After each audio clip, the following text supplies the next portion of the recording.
안철수 국민의당 대표가 특별기자회견을 열고 드루킹 사건과 관련한 문재인 대통령의 입장을 촉구하는 한편 범야권 대선 주자들이 모여 공동 대응하자고 제안했습니다. 지난 대선은 부정선거로 문재인 정권은 민의에 의해 선출된 정통성 있는 민주정권이 아니라면서 김경수 전 지사의 판결로 사건이 종료된 것이 아니라 대통령은 어디까지 알고 있었냐며 몸통이 누구인지 수사해야 한다고 주장했는데요. 유력 주자인 윤석열 전 총장도 문재인 대통령이 직접 답해야 한다며 선거 여론조작의 책임을 묻는 것이 민주주의를 지키는 일이라 말한 바 있습니다. 국회가 약 35조 원 규모 추경 예산을 확정하면서 정부가 재난지원금 지급을 준비 중인데요.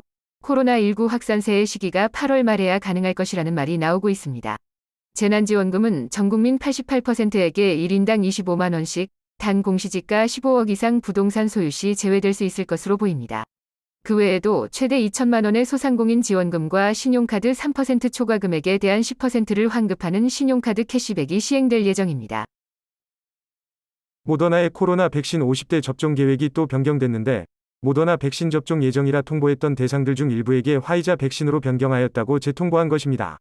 이는 7월에 공급받기로 한 모더나 백신이 예정된 시점에 들어오지 않기 때문이라고 하는데 당국은 총량은 변함없지만 주별 공급 일정이 변경됐다고 밝혔습니다. 하지만 특히 50대의 경우 몇 차례나 계속해서 계획이 변경된 것인데 정부는 큰 문제 없다는 입장만 반복하고 있어 국민들의 불만이 늘어나고 있는 모양새입니다. 내일도 서울 낮 기온이 36도까지 오르는 등 찜통더위가 계속되겠는데요.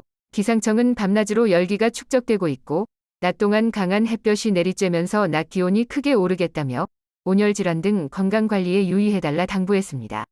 한편 일본으로 북상 중인 8호 태풍 네파탁은 화요일 오후에나 도쿄 인근에 상륙한 뒤 열도를 관통할 것으로 보이며 우리나라는 직접 영향은 없을 것으로 보입니다. 넷플릭스 제작 한국형 좀비 사극 킹덤 시리즈의 후속작이 나왔는데 전지현을 주연으로 한 90분 분량 단편 영화 킹덤 아신전입니다. 공개 이틀 만에 넷플릭스의 모든 영화 중에 전 세계 시청 순위 2위로 올랐는데 한국, 대만, 베트남 등 아시아 8개국에서는 1위였고 전 세계에서도 고르게 관심을 끌었다고 합니다.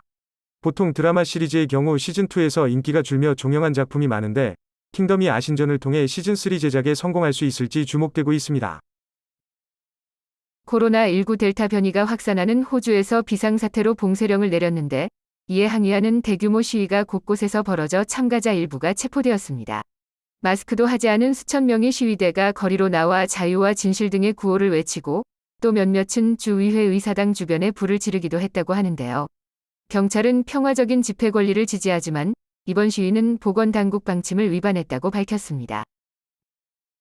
그럼 오늘도 좋은 하루 보내세요.